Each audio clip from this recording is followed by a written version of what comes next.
ચાલો મિત્રો, આજે આપણે આવી ગયા છે કોંઢની સીમમાં ઘઉંના ખેતર માટો મારવા માટે.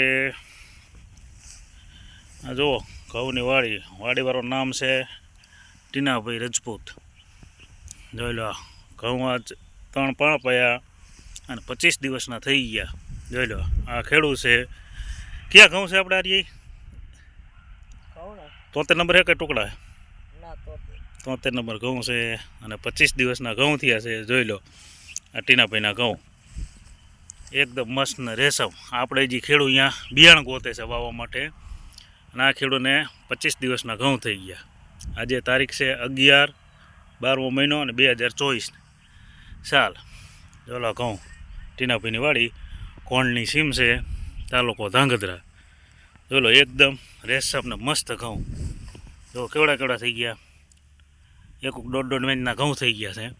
25 દિવસના થયા. 11 તારીખ 12મો મહિનો 2024ની સાલ. 15 વીઘાના ઘઉં છે અને એકદમ રેશમ પટ્ટો. જોઈ લો, એકદમ સારા થારી ફળે એવું, કોઈ નાના મોટા નહીં, એક હરખા બધા. જમીન સારી ને ઘઉં સારા. ચલો ખેડૂ, આ સાડું ખેડૂ.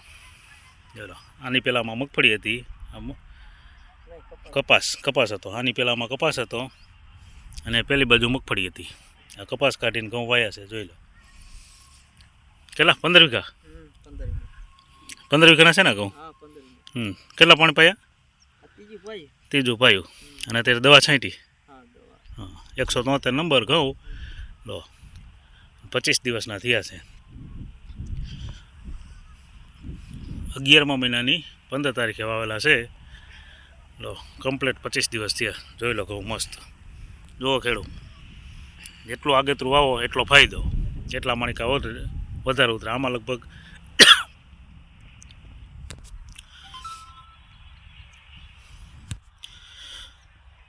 જોઈ લો એકદમ સરસ છે ઘઉં. આવી કે 40 થી 45 મણનો વીઘો આવશે. જોઈ લો,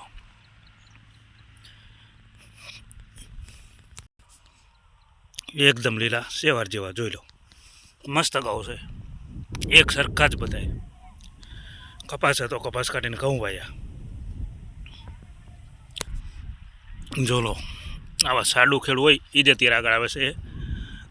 જોઈ લો, જો ન કે પછી અત્યારે એને ખેતી થઈ જાય ખર્ચાડી, કાંઈ વળતું નથી.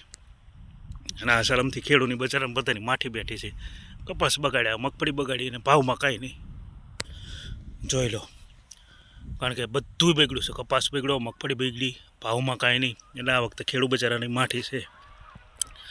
હવે જોઈ ભગવાન શિયાળ વાવતરમાં કેવું આપે છે જીરામાં ને ઘઉંમાં ને. આ સાલ આ ગામમાં ચણાનું વાવતર પણ પુષ્કળ છે. જીરાનું છે થોડું. જીરાનું આ વખતે ઓછું છે. જીરાનું આ વખતે ગઈ સાલની સરખામણીએ 35 થી 40% જ વાવેતર છે જીરાનું. જોઈ લો ઘઉં. ચાલો તો હવે વિડીયોને વિરામ આપી.